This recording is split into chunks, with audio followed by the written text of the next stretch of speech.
It just keeps getting worse. But not for Kyle. It appears his issue's been resolved. Although these tweets would suggest YouTube was the one overturning the copyright strike, The Verge and Vox Media are taking credit for the restoration. Sounds almost like a sick joke, right?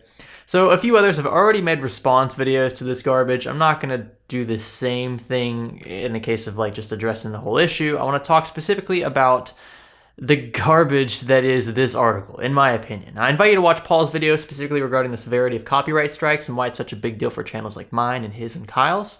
But yeah, I'm going to tear this, what I would regard as pathetic article released by The Verge, apart.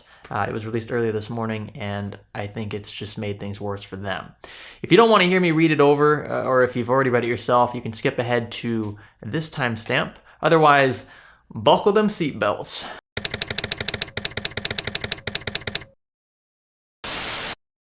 I want to address a situation around some YouTube copyright strikes, since retracted, issued by The Verge and Vox Media that has gotten pretty toxic and could have been avoided if the parties involved had simply reached out to me directly. Early this week, a number of YouTube reaction videos were flagged to Vox Media's legal team, who were very diligent and protective of our work. Two of them were reactions to a PC build video we had made several months ago, which I determined did not meet our standards and had pulled from YouTube. Those two reaction videos used 90% of our footage without any edits, cuts, or otherwise transformative use, and one of them in particular featured what our legal team felt was a pretty racist character. Our legal team felt this was not fair use and issued a copyright strike request to YouTube for those two videos. Another of other very critical videos were not responded to in any way. One of those was ours, by the way.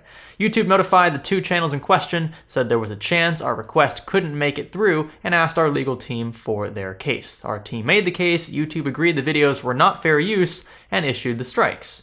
When this was brought to my attention a few hours later, I told them that although I fully agreed with their legal argument, I did not think we should use copyright strikes against legitimate channels, even if we thought the videos crossed the line. And again, I fully agree with our legal team that these videos crossed the line of fair use. At my direction, the strikes were retracted. So now Nilay is the champion, right? He successfully snuffed the flames. I'm assuming his name is pronounced Nilay. I've never heard his name said anywhere, so I'm just gonna go with that one.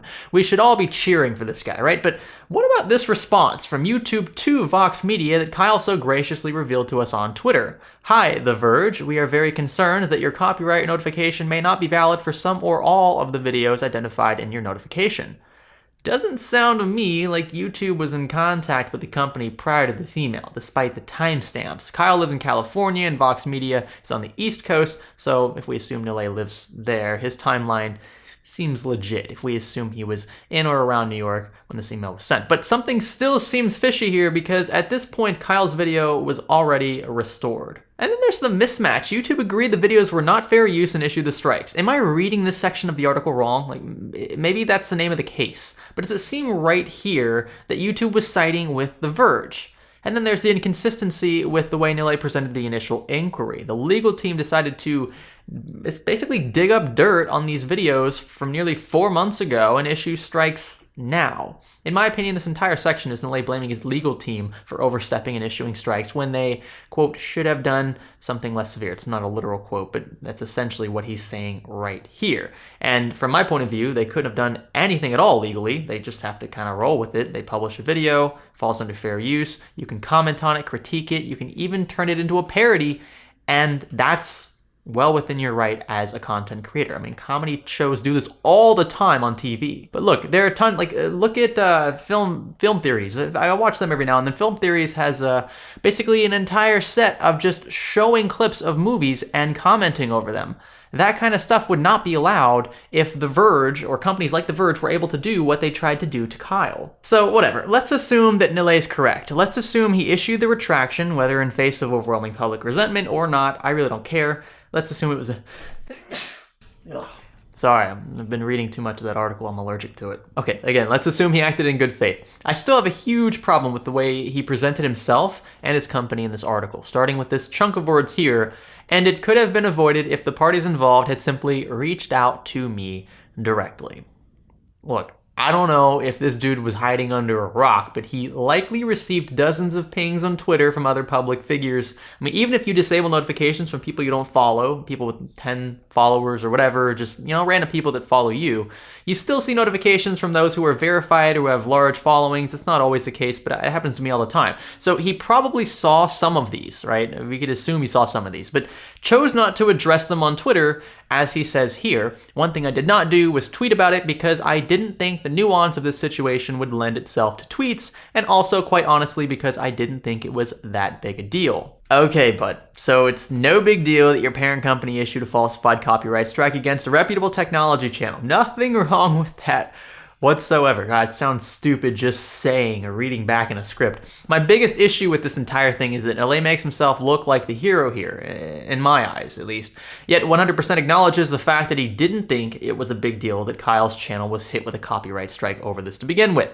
So, as an insane degree of public backlash hit your company, did you then feel as though a strike was overboard? And then there's a pathetic attempt to play victim. Oh, we're receiving death threats. Give me a break. They're seriously calling this a death threat. Maybe the death to your website, sure, but nothing physically threatening. You shouldn't be in fear for your life in this case. I think anyone with eyes could see that that's what this guy meant. And I love how they only managed to point out this single comment. If it was so prevalent, which they suggest by use of the word brigaded, mind you, why would you only plaster this one? Was this the worst you could find? Show me a legitimate death threat and we'll both agree that it's wrong and should be investigated. I don't mess around with that crap. That's serious stuff. But this, you know what he's referring to. I mean, come on. All this looks like to me is a sad attempt to convince viewers and readers that they should feel bad for you. You should feel ashamed. And then there's the blame game. Nilay thinks this is Kyle's fault because he didn't contact Nilay directly. Isn't that the idea you get from the sentence? This is all pretty disappointing, especially since I had retracted the strikes and none of the people involved thought it important to simply ask me about it. Dude, such a weak response. You represent your company, all the actions your company takes. Take ownership of this. Kyle specifically tagged Vox Media and The Verge in his initial announcement that this parody video had been pulled and that his channel had been hit with a strike. You're the editor-in-chief and the co-founder of The Verge. How the hell do you not notice the thousands of tweets directed at your company, including Kyle's? Whether you love it or hate it, Twitter is a modern form of communication. You acknowledge it by having an account with thousands of followers and hundreds of thousands of followers. Yet you don't regard the direct tweeting as a legitimate attempt to get in contact with you or your company. If you guys were so concerned about it to begin with, why should you expect Kyle to take the first step? Why didn't you message Kyle first with your intentions? Why didn't you? Maybe Kyle would have worked with you, but you didn't. You gave him a strike instead. I don't care if you did it, Nilay, or if your legal team did it. It's your company that did it. So yeah, how about you take the first step? Your company issued the strikes. This was your overstep, and you're gonna blame Kyle for not sending you a personal email? What a friggin' joke. Honestly, this whole thing just became so much worse for them. All of this was behind us already. Some of us made a single video regarding how poorly put together that initial video was.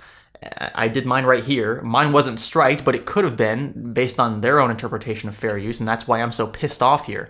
But that was it. One video. Maybe a reference or two arises here and there in the future, but it was behind us. And now, thanks to your own doing, we're all reminded of it. Okay, now I'm talking to the general audience. Most of what I've said in this video is my opinion, my interpretation of the facts and claims presented. I'm going to disclose that because I don't want to get sued for some stupid reason and I don't want to be striked. I literally referenced almost their entire article in this video, so by their definition, I suppose, this video could be striked too. Who knows? I don't really care.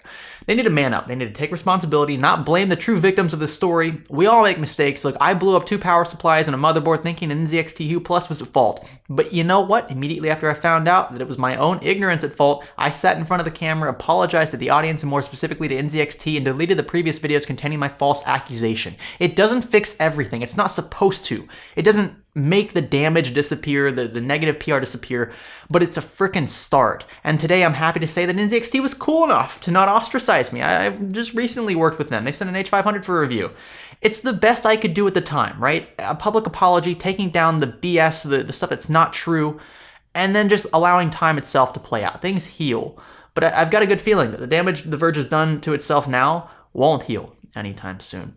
So with that said, I implore you guys to remain civil. Do not threaten these companies. You'll only create trouble for yourselves. Instead, speak your mind in this video's comment section. Let me know how you feel about this entire incident, whether you agree with me or not. No fancy conclusion here. This is Science Studio. Thanks for watching, and thanks for learning with us.